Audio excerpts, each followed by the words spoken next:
Edo at Bridget ko gaya po ng sabi ko sa Edo is hindi ko na po siya ila-love team. Nakaano na sa EDS, nakadami ng love team sa EDS. Saka yung mga nakaka-love team ni EDS nawawakwak kaya may sumpa ata sa EDS. Kaya hindi na po siya ila-love team ano, 'wag na po kayong mag-comment about kay EDS. Okey na po yung mga natulungan niya ano, dahil nung halos lahat ng nai-love team natin kay EDS talagang nabago yung buhay. As in 'no, bago talaga, 'di ba? Yung mga naka-love team na EDS talagang, solid. Iba kasi sa EDS na maging leading man sa totoo lang. Alam mo yung kakaiba kay EDS? Ang kakaiba kasi kay EDS napaka-ano niya, misteryoso, 'di ba? Misteryoso si Edo kaya mga leading man gano'n yung mga galawan, eh, parang mga Korean, eh, parang si Lee Min-ho. Parang Lee Min-ho si Papa EDS. Kaya yung kaso may sumpa ata 'to si Papa EDS. Kaya sabi ko, "Insan ano na lang, ang hanapin mo ay yung pang-ano mo na, pang-totoong buhay mo na, para maikasal ka na." Kasi tumatanda na rin tayo, kailangan na ni Insan mag-ano, magpakasal. Saka si Kuya David, yan yung mga inaabangan ko na magpakasal na. Dito nga 'di ba, sa nangyayari talagang mas pinili na lang niyang manahimik, pinili niyang manahimik talaga.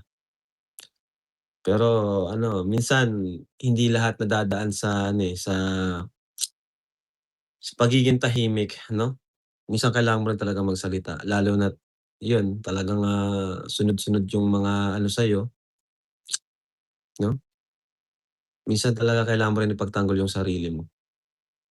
So 'yan, hintayin natin si Eds, pero 'pag nagsalita yan si Eds sigurado. 'Pag nagsalita yan si Insan, naku alam niyo mga kalingap 'pag mababait, mahirap magalit ang mga yan, 'di ba?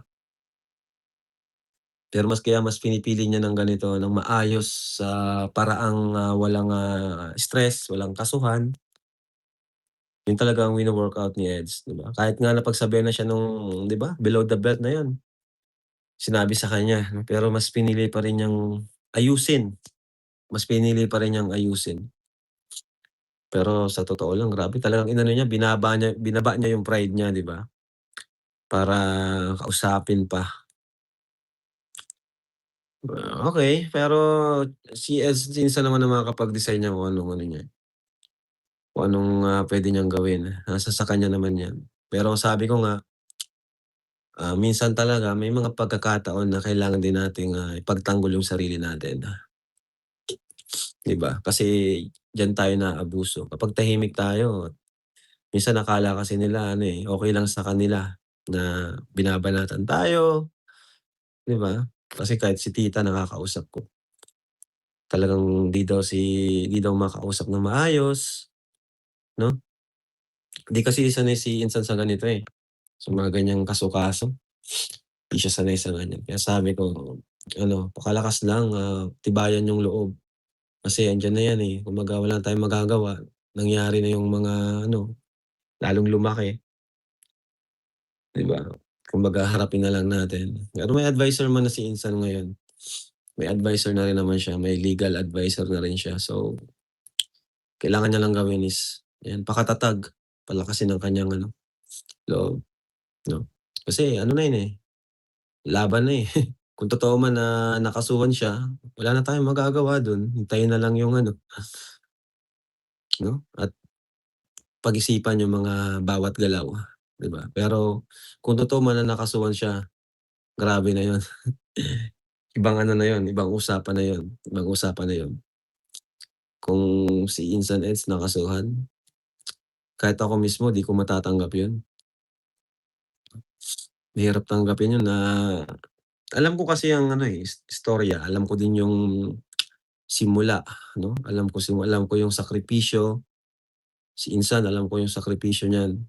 Tapos bandang huli gano'n lang pala yung ganito lang yung, maano niya, matatanggap. Kung alam ko lang na ganito talaga yung mangyayari sa kanya, hindi ko na sana siya ini-love team kay ano, dun sa isa 'no. Kung alam ko lang na ganito yung mangyayari. Ito na yung pinakamalalang nangyayari talaga sa kanya, 'di ba? Sa kabila ng mga nangyari, 'di ba?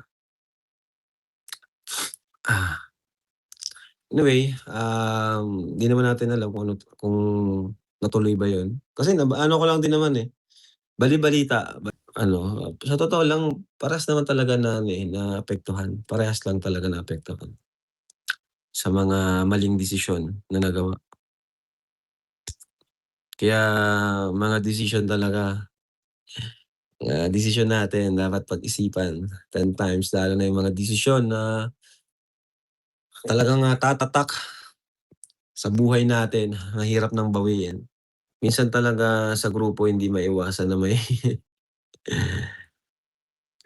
na merong ano, two-face. Kahit hanggang simula ngayon suportado ko si Insan, ano, off cam kami nag-uusap ni Insan. Nagbibigay rin ako sa kanya ng mga advice kasi nagtatanong rin naman siya sa'kin anong puwedeng gawin, 'di ba? Isa sa pinakapangit na ugali is pagiging ungrateful. Maaaring nasulsulan sila pero ugali na nilang gano'n. Paano sila nakakatulog sa bahay na ayan. 'Yun nga, 'di ba? Hirap na magsalita. Basta ang alam ko, um, 'di naman kasi natin masabi, 'di ba? Sa inyo ba, ano ba yung ano niyo, ano ba yung, minsan kasi pagsasalita tayo, sasabihin na naman nila,